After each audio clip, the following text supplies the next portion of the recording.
ओलियापदा बुलाणी ठारे खंबेश्वरी बस दुर्घटना 10 जन आहत। गजपति जिला अडबा थाना अंतर्गत ओलियापदा ग्राम निकट बुलाणी ठारे गतकाली विलंबित रातिरे खंबेश्वरी नामक एक यात्रीवाही बस दुर्घटनाग्रस्त होईछि। उक्त बस 30 रु ऊर्ध्व यात्री को नहीं रायगड़ा ठारू ब्रह्मपुर अभिमुखे जाउथिबा बेले भारसाम्य हराई रास्ता कड़कू ओलटी पड़िथिबा जणा पड़िछि।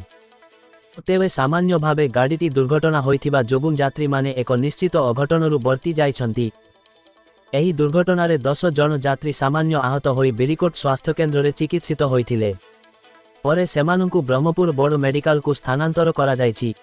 घटनास्थले अडबा पुलिस पहुंची तदंत जारी करिछि।